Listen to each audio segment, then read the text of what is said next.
Other than the pre-rut, the late season is probably my favorite time to be in the deer woods.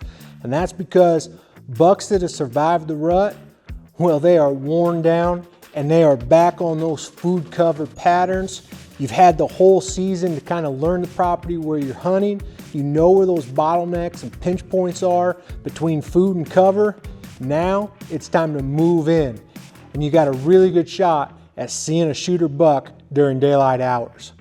With that said, the late season can throw some tough conditions at you. And no matter where you're hunting, during the winter, it's all about appropriate layers and wearing the right clothes for the conditions. A mistake I made early on in my hunting career is I did not have the right gear. I had a bunch of clothes and I would just stack them on top of each other.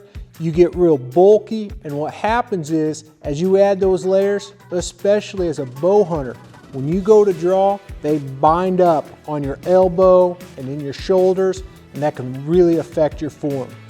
Now, I've learned if you have really high quality gear, especially a high quality base layer that can reduce the number of layers and you wear the appropriate layers at the right time, you can really cut down that bulk and still keep that mobility and, of course, stay warm.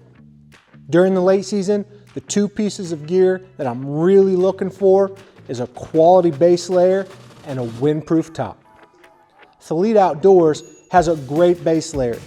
The H1 top and the bottom go together, and they're made out of a pro fleece that's very flexible and very warm. And on top of that, that fleece not only keeps you warm and moves with your body, but it's wicking away moisture.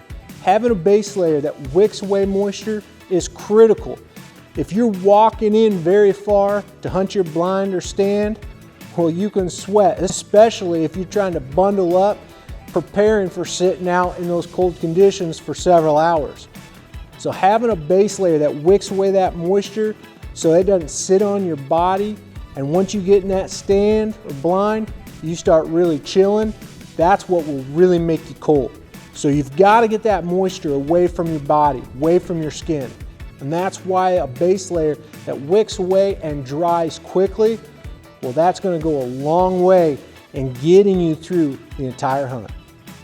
Not only is the H1 super soft and comfortable, but it's kind of stretchy. So it allows you a great range of motion, especially if you're bow hunting.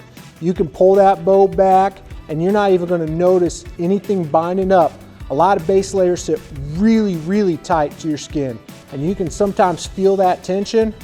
This sits close enough to keep you warm, but allow you to have full mobility.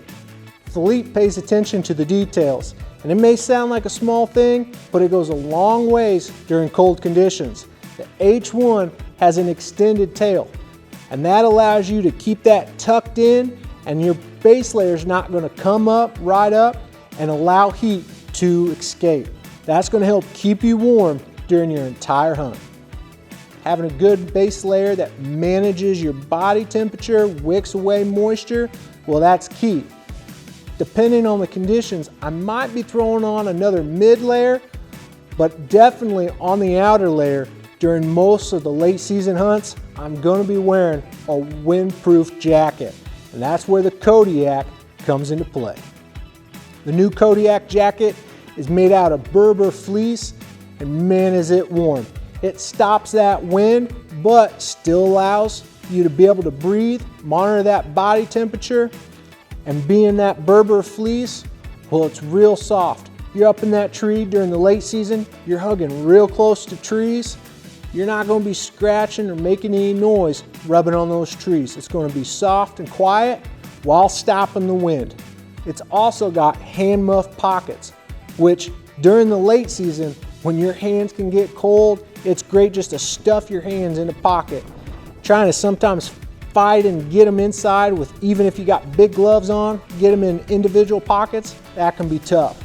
But being able to have that big muff pocket that you can put your hands in, maybe you got hand warmers or you got some gear in there like a rangefinder, something like that, you can put that all right there in that muff pocket, keep those hands warm, And whatever you've got, maybe grunt call, rangefinder, you can easily just grab it, bring it up, use it, slide it back in. It keeps everything real close to your body, and it has really good access during those cold temperatures when sometimes your fingers aren't working their best. Having a great base layer and a windproof jacket, well, that's my go-to system during the late season. Don't let the bitter cold late season conditions keep you out of the deer woods. There's still some great deer hunting to be had. But make sure you wear the appropriate gear and prepare. Wear a good base layer, keep that wind from getting inside, get something that's windproof, and you'll be able to stand those conditions, outlast them, and it'll probably end with some venison for the freezer. Hey, I hope you're able to get outside this weekend, enjoy creation, but no matter what, slow down, listen to the Creator and the purpose He has for your life. Thanks for watching Growing Deer.